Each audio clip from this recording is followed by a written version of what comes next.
Week 7 Giants preview video. We have the Arizona Cardinals at 2-3-1 visiting MetLife to play the Giants, who are at 2-4 coming off extended rest.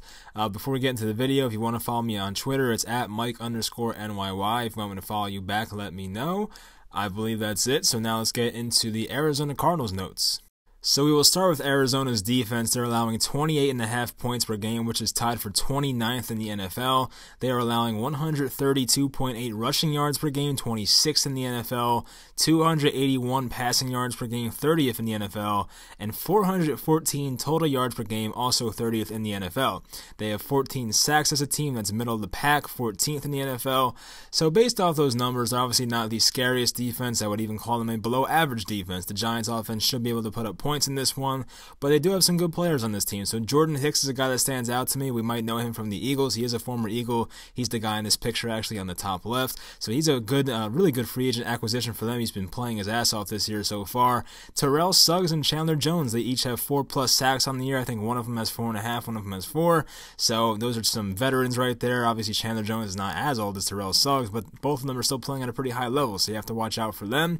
But their defense is beatable, so that's good news for us. So on offense, the Cardinals are definitely a lot more interesting. 376.8 offensive yards per game, 9th in the NFL. 254 passing yards per game, 11th in the NFL. 122 rushing yards per game, 12th in the NFL. 22 points scored per game, which is 17th in the NFL. They are tied for 30th in red zone touchdown percentage at 37.5%. So that's like the one flaw of this offense. They are able to move the ball from the 20 to the other 20, like between the 20s. They're good at moving the ball. But for some reason, when they get to the red zone, they have a very, very tough time converting. They're down with like teams like the Bengals and I guess the Dolphins and stuff like that. So they are not very good at converting in the red zone. That's been their flaw so far on offense. But they can move the ball, so don't get it fooled. They're running 67.5 plays per game, which is 4th in the NFL. If you're familiar with the Cliff Kingsbury offense, they are high pace, high tempo. They try to run as many plays as they can. I really don't think they huddle up too much anyway. So they try to really run as many plays as they possibly can. That's really their goal. Kyler Murray is getting better each week. I mean, his stats aren't overwhelming at this point, but he has looked a lot better. Had 3 touchdowns, no interceptions last game against the Falcons, and obviously the Falcons are, probably the worst defense in football, definitely up there. So, it's not saying much, but he has been looking better at least the last couple of weeks. David Johnson and Chase Edmonds. So, yeah, I mean, you could argue that the Cardinals are better set up at running back this game. I understand Saquon Barkley is the best running back on the field, obviously. I mean, he is better than David Johnson, but they have 2 running backs on this team that are very good. Chase Edmonds is a lot better than Wayne Gallman, even if Wayne Gallman plays or doesn't play. So you have to watch out for them. These guys are very good. David Johnson does have a back injury. He did not look 100% last week, but Chase Edmonds looks really explosive, really fast. He's a good receiving back as well, so you got to watch out for those guys. Larry versus Haley. So, of course, Larry Fitzgerald still in the NFL against Grant Haley. Larry's had a pretty good year so far. I mean, he hasn't been fantastic, but it's still a pretty good year. I believe his on pace for a full season stats look pretty good. He's probably over 1,000 yards projected right now, so he's having a really nice season. They do have some deep threats on this team at wide receiver. They have Trent Sherfield. They have Keyshawn Johnson. They have a guy, I don't know if his name is Demetrius Byrd or something like that. Another burner they have on this team. So you have to watch out for those guys. And maybe, the Giants safety, Antoine Bethea, might get beat by one of them at some point. So you have to watch out for that. Their tight ends are not much of a threat in my opinion. They have Max Williams, the former Raven. I think he was a 2nd-round pick. And they also have Charles Clay, the former Buffalo Bill. So those guys have not been much of a threat this year. So, I mean, Max Williams did have a touchdown last week, so, I mean, that's something. But for the most part, they really don't involve their tight ends in the offense too much. And their offensive line has not been graded that bad so far. So, I mean, based off the names they have on their offensive line, it's not that great. But based on, the Football Outsiders ranks and stuff like that, based on their, pass blocking skills and their running back push or the running push for the offensive line, it really has not been that bad this year. So I wouldn't call this a terrible offensive line. Kyler Murray and his mobility disguises a lot of the flaws that the offensive line has. There are some plays, I remember one against the Falcons last week specifically, where a guy got beat, one of the tackles got beat right off the jump, and then Kyler Murray basically ran in a circle and somehow gained momentum to pick up a first down. A very nice play. So just because you beat your man does not mean you're going to sack Kyler Murray. He's very tough to get. He's easy to bring down, but he's tough to catch basically. He's a very, very fast guy. I mean, I talked about this in I think one of my first mock draft videos for the Giants this year, I came out and said I wanted Kyler Murray. I did not think he was going number 1 overall at that time. I don't think many people did. We still thought Josh Rosen was going to be the guy for the Cardinals. But when I watched Kyler Murray on tape, I said to myself, he's probably the quickest athlete I've ever seen. I mean, obviously, I always say quick and fast is not the same thing. Fast is like your top speed, but quick is like how fast you can go from 0 to 100. And Kyler Murray is just ridiculous. He can jog and just be in a sprint in a blink of an eye. So it's very crazy how fast he can just I don't know, just beat defenders and stuff like that. It's just absolutely crazy. Just because you get in the backfield, basically, does not mean you're going to get a sack. So that's the one concern I have. So now, let's get on to the Giants and their notes. So for the Giants defense this week, of course, the question I asked before is, can they catch Kyler Murray? So that's really the big question. They have been getting a lot of pressure. We saw against Tom Brady, Marcus Golden, Lorenzo Carter, some guys got in the backfield, but Tom Brady and Kyler Murray, much different athletically, so that's going to be a challenge. Can they cover the Arizona running backs? So I talked about Chase Edmonds, I talked about David Johnson. They're not just good running backs, they're even better receiving backs probably. I mean, David Johnson, I think, was a former wide receiver, so you have to watch out for those guys. I mean, against the Giants linebackers and stuff like that. If they get them against David Mayo and against Alec Ogletree in coverage, it might be an issue for the Giants, so they have to watch out for that stuff. I mentioned before Grant Haley against Larry Fitzgerald. That could be an issue in this game. I mean, Larry Fitzgerald's not going to beat you deep at this point in his career, but he's just very crafty. He knows how to get open, and we know that Grant Haley's had a lot of issues this year in coverage, so hopefully it's not really a big issue in this game, but it could be.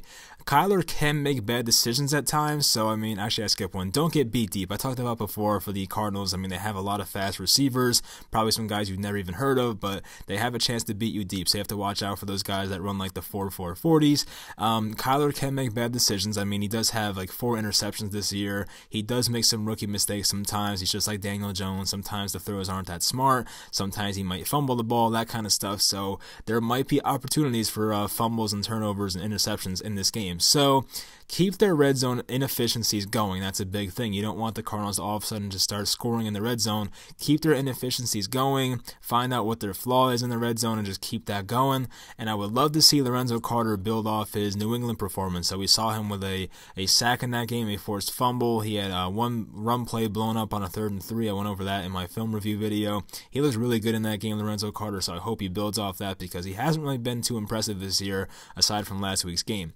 Now onto the offense. So this defense should be able, they should be able to score on this Cardinals defense. I went over it before. They're ranked like 30th and above in a lot of categories. They're 20th and above in basically every category. So they're a pretty easy team to score on. Their defense doesn't scare me too much. I didn't mention yet that Patrick Peterson, their really good cornerback, does come back from suspension. I don't know how he's going to be. He's 29 years old now.